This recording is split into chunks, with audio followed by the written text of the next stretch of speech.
When we think about conspiracy theorists, we usually consider them to be somewhat over the top, considering some of the outlandish conspiracy theories that they've come up with from time to time.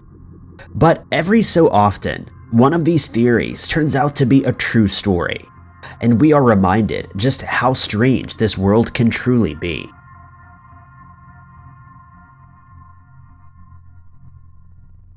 Number 5. In 1919, the Chicago White Sox were considered to be the best team in all of baseball, making it all the way to the World Series.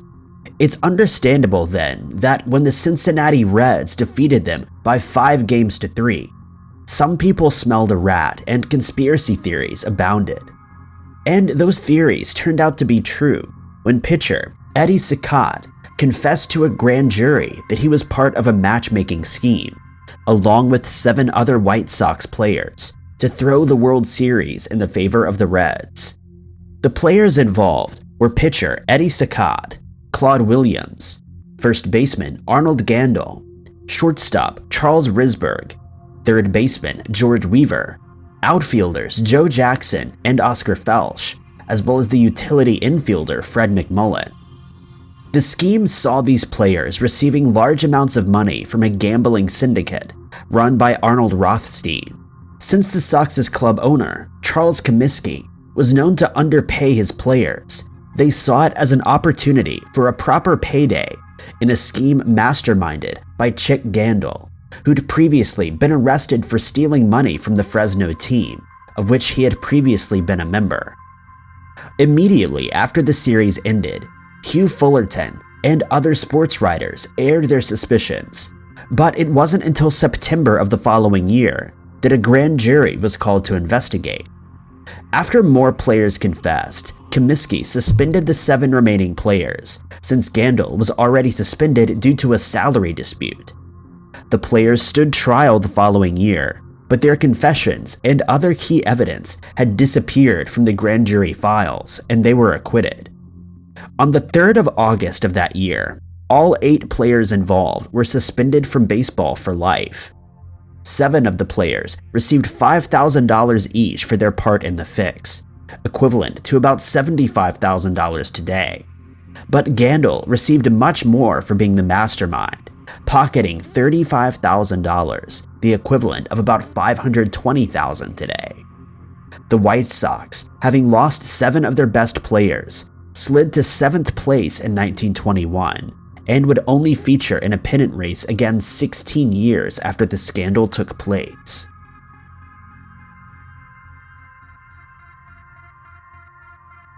Number 4.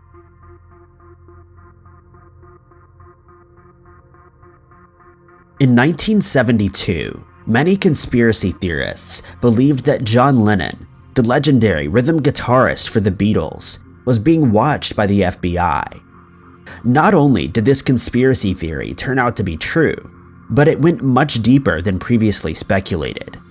Since 1972 was an election year, the Nixon administration believed that Lennon's stance on the war, as well as his other political beliefs, posed a threat to the country's 18 to 29-year-olds' voting direction, given his popularity with people of that age. A federal agent was quoted as saying that if Lennon and Yoko Ono dared to attend the Republican National Convention in Miami of that year, the couple would be arrested for interstate travel in the furtherance of conspiracy to incite a riot. A lawyer named Leon Wilds wrote that he had never seen the government so determined to have someone removed from the United States. Wilds would go on to publish a book on how hard the Nixon administration fought to have Lennon deported back to the UK, with its efforts hinging mostly on a prior conviction for possession of an illegal substance in the UK in 1968. After being arrested on that charge, Lennon and Ono moved to the US on temporary visas and were actively participating in demonstrations, such as the rally to have MC5 band manager John Sinclair released from prison after he was arrested for selling illegal substances to an undercover police officer. 15,000 people attended that rally, and Lennon performed the song John Sinclair, which he'd written especially for that occasion, causing the government to take an even closer look into him, since Sinclair was released by the following weekend after serving 2 years behind bars. When the government learned that a group called the Chicago 7 was planning to recruit people to attend the Republican National Convention by holding rock concerts with Lennon as a drawing card, U.S. Attorney General John Mitchell had Lennon's visa revoked and set in motion processes to have him deported. He would be granted a 1-month extension on his visa, but the government had decided to make the couple's life as hard as possible. Telephone repairmen were sent to their house, but left when asked for identification. 2 men were spotted across the road from Lennon's house, fixing a bike for days on end, and when the couple got into a vehicle, the same 2 men followed them in their own car. It got to the point where Lennon would speak in a woman's voice whenever he contacted his attorney by phone, and this would go on for the next 4 years. But at the end of those 4 years, Lennon was granted permanent resident status in the US thanks to a technicality in his previous conviction, and by that time, Nixon had already left office. Lennon would later state that during the years that he was being pursued, he was made to feel perfectly at home by the people of New York, and he would live there until passing away in 1980 at the hands of Mark Chapman.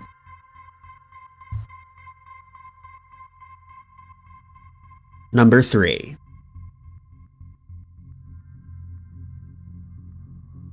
The true story of Operation Mockingbird was speculated about by conspiracy theorists during the 1970s, claiming that the CIA was manipulating news media for the purpose of propaganda towards the people of the United States.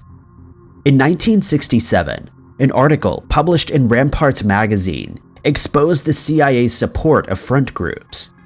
It reported that the National Student Association was receiving funds from the agency, and in 1975, a congressional investigation by the Church Committee found that the CIA had connections to as many as 50 journalists as well as civic groups. In 1973, the CIA published a document entitled The Family Jewels, in which they referenced a different operation called Project Mockingbird.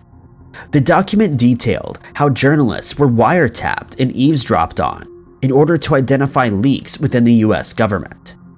An article published in Rolling Stone magazine in 1977 added further info on the Church Committee's findings, stating that around 400 members of the press were considered by the CIA to be intelligence assets.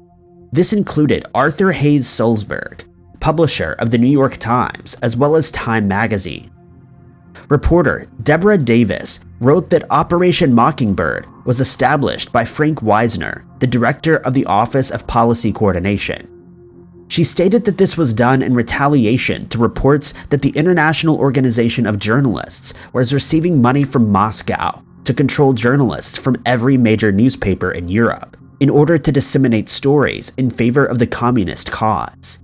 She went on to claim that by the 1950s, Wisner controlled members of the New York Times, Newsweek, and CBS, and that after Cord Meyer joined the CIA, he became the main operative for Operation Mockingbird.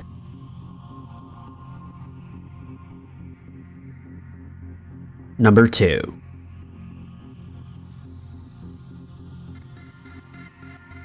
On the 17th of January, 1920, the Volstead Act was introduced in the United States.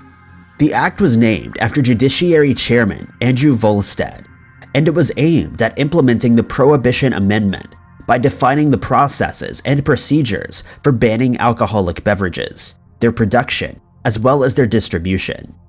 And so, for the next 13 years, it would be illegal to produce or sell alcoholic drinks, with the exception of cider and wine, which could be made at home. Distilleries in the bordering Canada and Mexico flourished during this time, as people would either travel there to get a drink or smuggle alcohol back to their homes, as it wasn't illegal to consume stockpiled beverages. Much of the smuggled alcohol became available for sale at hidden bars and nightclubs known as speakeasies. They were named so because patrons had to whisper in low tones when attempting to enter one of these establishments. Since grape juice was legal to drink, its sales skyrocketed as it would ferment and turn into wine if left to stand for 60 days or more. Vine Glow, a grape concentrate, was sold for this purpose and included instructions on how to turn the juice into wine. This would only last until 1931, however, after a federal court ruling found that it violated Section 29 of the Volstead Act. Bootleggers began using industrial ethyl alcohol to produce illegal beverages, but when many people started getting sick, and in many cases losing their lives after consuming alcohol produced this way, conspiracy theories arose claiming that the government was poisoning the supply of ethyl alcohol to prevent further production of alcohol. Many people believed that this was merely speculation, but it soon came to light that the conspiracy theorists were correct, as it was found the government ordered methyl alcohol to be added to ethyl alcohol supplies. This did not deter everyone, however, and many people still consumed the illegally made drinks. Before the Prohibition officially ended in 1933, as many as 10,000 people lost their lives as a result.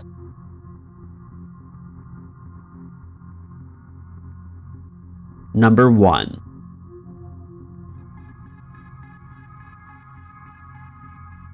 On April 14, 1865, Abraham Lincoln became the first United States president to be assassinated.